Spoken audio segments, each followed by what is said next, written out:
Assalamualaikum warahmatullahi wabarakatuh. Salam sejahtera buat kita semua. Halo teman-teman, gimana nih kabar kalian? Aku harap kalian selalu sehat dan selalu semangat dalam mencapai cita-cita. Welcome to my YouTube channel bersama dengan aku Hikmah. Sharing is caring.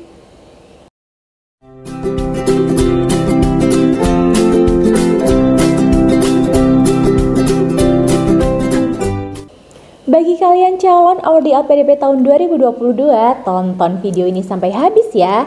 Jangan di skip sama sekali, supaya kalian mendapatkan informasi selengkap-lengkapnya terkait dengan beasiswa LPDP. Aku juga mohon support kalian untuk klik like, subscribe, dan komen di bawah ini. Dan juga jangan lupa untuk nyalakan tombol notifikasinya sehingga kalian tidak ketinggalan video terbaru dari aku dan tidak ketinggalan informasi bermanfaat lainnya. Jadi kemarin aku sempat buka question box di Instagram dan ada beberapa pertanyaan yang memang aku belum jawab di video-video aku sebelumnya. Jadi aku bakal jawab di video ini ya. Untuk beberapa pertanyaannya, yuk langsung aja kita bahas. Untuk pertanyaan yang pertama yaitu ada ya salah satu calon awardee yang bertanya terkait dengan linearitas.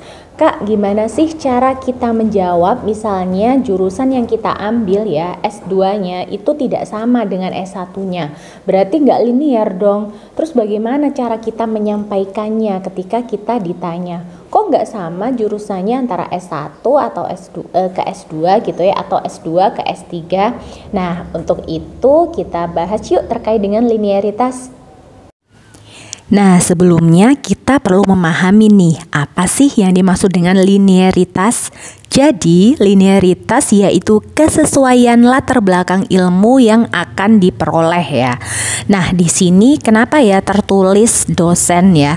Karena kita tahu bahwa kalau misalnya tujuan kita atau rencana kita ingin menjadi dosen, sebaiknya jurusannya linear. Tapi nih yang perlu teman-teman ketahui bahwa linearitas saat ini tuh sudah berkembang. Jadi ada juga sih beberapa yang misalnya S1-nya itu tidak linear dengan S2 tapi tetap bisa menjadi dosen. Intinya entah jurusan teman-teman mau linear atau tidak, yang terpenting teman-teman bisa tahu nih dan bisa memahami sebenarnya teman-teman ini mau jadi apa sih ke depannya setelah lulus studi. Sebelum memutuskan teman-teman memilih program studi yang linear atau tidak, teman-teman harus tahu nih, apa sih keuntungan jika teman-teman mengambil jurusan yang linear, atau apa sih kelebihannya misalnya kita mengambil jurusan yang tidak linear. Contohnya nih, keuntungan ketika kita mengambil program studi yang linear adalah memudahkan proses belajar. Karena dari awal misalnya program S1-nya manajemen ya, S2-nya juga manajemen. Jadi bisa lebih mahir, kemudian bisa lebih memperdalam ilmu kita waktu kita S1 dulu, seperti itu. Jadi ada plusnya juga kalau misalnya kita mengambil program studi atau jurusan yang linear. Tapi misalnya kita memilih yang tidak linear Kak, gimana? Ya nggak apa-apa, nggak masalah. Yang terpenting teman-teman tahu rencana teman-teman ke depannya seperti apa.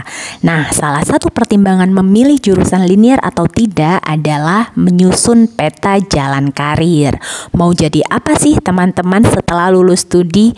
Itu yang bisa menjadi pertimbangan ya, salah satunya untuk teman-teman memilih jurusan yang tepat.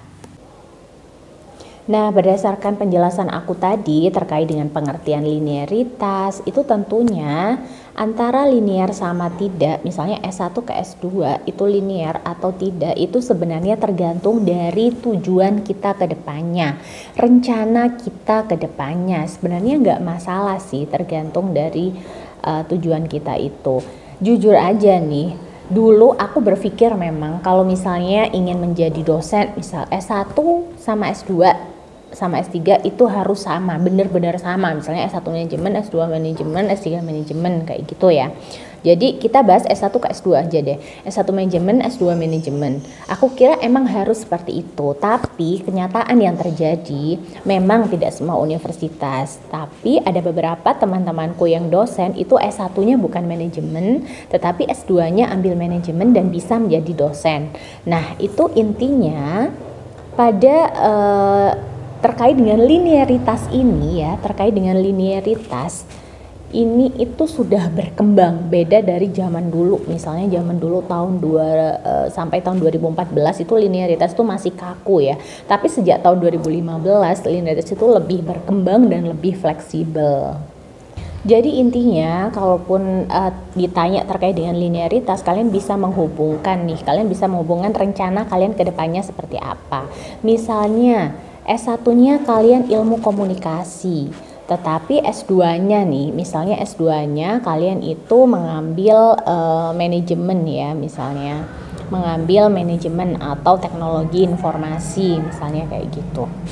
Nah, di sini kalian tuh bisa menghubungkan karena nantinya kalian tuh ingin menjadi apa gitu ya. Kalau misalnya S2-nya ambil manajemen, bisa aja kalian tertarik dalam bisnis, atau misalnya kalian itu bisa menjadi dosen, itu nggak masalah kok. Misalnya S1-nya sama S2-nya itu nggak sama, itu nggak masalah. Soalnya aku tahu ada beberapa teman aku yang seperti itu. Tapi katanya nih kalau misalnya S2-nya itu ambil manajemen, ada salah satu ya bidang ilmu atau salah satu mata kuliah di S1 ini yang berkaitan. Misalnya di manajemen itu kan ada sistem informasi manajemen. Nah, itu bisa aja di Ilkom itu ada ya kan, di ilmu komunikasi itu ada sistem informasi manajemen kayak gitu. Kemudian ada komunikasi bisnis. Bisa aja di Ilkom itu kan ada komunikasi juga gitu. Jadi ada hubungannya. Kalian harus bisa mengaitkan. Sebenarnya nggak linearitas amat, cuma pasti ada hubungannya, berkaitan gitu. Atau kalian bisa menyebutkan kelebihan-kelebihan kalau misalnya kita tidak linear. Misalnya bisa belajar ilmu baru, bisa mengembangkan ilmu baru, misalnya kemudian bisa berkontribusi di banyak bidang. Misalnya kalian bisa berkontribusi di bidang A waktu kalian S1 dan bisa berkontribusi di bidang B jurusan kalian waktu S2 itu. Intinya lagi-lagi aku ingetin ke kalian adalah kontribusi. Bagaimana rencana kalian ke depannya, bagaimana kontribusi kalian ke depannya. Kalau kalian bingung-bingung jawab, hubungin aja sama itu. Untuk pertanyaan yang kedua yaitu terkait dengan LOE. Masih banyak banget yang tanya ke aku, Kak, kalau misalnya kita nggak punya LOE gimana cara kita jawabnya? Cara jawab gimana? Kan pertanyaannya ya sama aja, biasanya patternnya seperti itu. Antara yang punya LOE sama tidak punya LOE itu sebenarnya hampir sama. Cuma mungkin ada satu pertanyaan ya untuk yang tidak punya LOE. Misalnya nantinya bagaimana cara kamu mendaftar kampus? Kemudian bagaimana misalnya kamu ditolak oleh kampus tujuan kamu? Bisa aja seperti itu kalau pertanyaan mungkin ya yang belum punya LOE. Jujur aja aku dulu daftar belum punya LOE, tapi aku nggak dapat pertanyaan yang macem-macem. Jadi kalian harus percaya diri aja, yakin aja, dan harus well prepare ya. Yang terpenting adalah relax, kemudian persiapkan mental kalian. Untuk pertanyaan yang ketiga yaitu terkait dengan kan misalnya sebelum punya LOE ya, misalnya kita daftar non LOE itu disuruh memilih 3 perguruan tinggi. Aku pun juga gitu dulu. Nah, Kak, kalau misalnya disuruh menjelaskan suruh menjelaskan apakah kita harus menjelaskan ketiganya? Enggak ya. Jadi aku dulu benar-benar fokus di yang pilihan pertama yaitu Universitas Gadjah Mada. Tapi jujur aja pilihanku pertama, kedua, ketiga itu sama semua yaitu di Universitas Gadjah Mada. Jadi aku fokus di Universitas Gadjah Mada program studi manajemen. Kenapa aku ambil program studi manajemen di UGM itu ada beberapa alasan dan udah aku sebutin di video-video aku sebelumnya. Sebenarnya pertanyaan-pertanyaan kalian itu sebenarnya udah di rangkuman aku di video aku. Please tonton dulu di part 1, 2, 3 dan masih banyak lagi itu video-video aku yang membahas tentang wawancara gitu ya. Jadi kalau yang kalian tanya itu dijelasin ketiganya atau salah satu, ya tentunya salah satu yang nomor 1 ya. Oke, untuk pertanyaan yang keempat yaitu alat-alat apa aja yang dipersiapkan ya. Katanya kan ini emang masih online ya seleksi wawancaranya. Ya tentunya kalian harus menyiapkan alat lainnya seperti laptop ya kan. Jangan sampai kalian menggunakan handphone ya. Kalian harus menggunakan laptop. Kemudian kalau bisa pakai headset ya biar suaranya terdengar jelas gitu kan. Kemudian yang terpenting adalah koneksi ya. Koneksi, siapkan data seluler. Misalnya kalian menggunakan wifi di rumah, tapi kalian harus jaga-jaga data seluler. Takutnya wifi-nya lagi error atau terputus gitu ya. Jadi benar-benar kalian harus menggunakan semua itu ya kan, alat-alatnya harus memang dipersiapkan. Nantinya akan diberitahukan melalui email apa aja sebenarnya yang perlu kalian persiapkan. Kemudian nantinya juga akan ada arahan ya dari pihak LPDP melalui email. Jadi untuk kalian yang mau mengikuti seleksi wawancara LPDP, sering-sering cek email ya. Untuk pertanyaan yang kelima yaitu berkaitan dengan ketika wawancara ya secara online, apakah pihak LPDP memastikan kalau misalnya dalam ruangan itu hanya ada kita. Ya tentunya berdasarkan pengalaman tahap 1 ya teman-teman, tahap 1 yang sempat aku tanya-tanya juga, ternyata memang pihak LPDP memastikan bahwa di ruangan kita itu ya, di ruangan kita harus hanya ada kita gitu ya. Jadi tentunya tidak ada orang lain, kemudian kalian tidak perlu membawa catatan apapun juga gitu. Jadi kalian harus benar-benar bersih gitu ya. Intinya hanya menyiapkan diri kalian, mental kalian, kemampuan kalian, komunikasi kalian, cara komunikasi kalian, intinya well prepare aja sebelumnya gitu.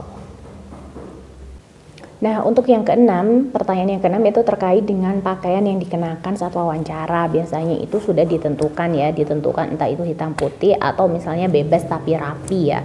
Kalau misalnya rapi, tentunya kalian harus benar-benar rapi, jangan sampai menggunakan kaos oblong ya, baik itu laki-laki atau perempuan berhijab ya. Tentunya kalian harus menggunakan pakaian yang rapi gitu ya. Kalau aku sendiri, kalau yang cewek ya approve itu aku selalu pakai kayak blazer gitu ya, kayak outer gitu, kemudian kerudungan juga yang rapi, benar-benar fresh. Dan untuk yang cowok bisa pakai kemeja lengan panjang gitu ya. Jadi intinya kalian harus benar-benar rapi, karena misalnya interviewer ngelihat kalian itu bisa dilihat dari penampilannya ya awalnya. Jadi benar-benar penampilan kalian itu harus diperhatikan juga.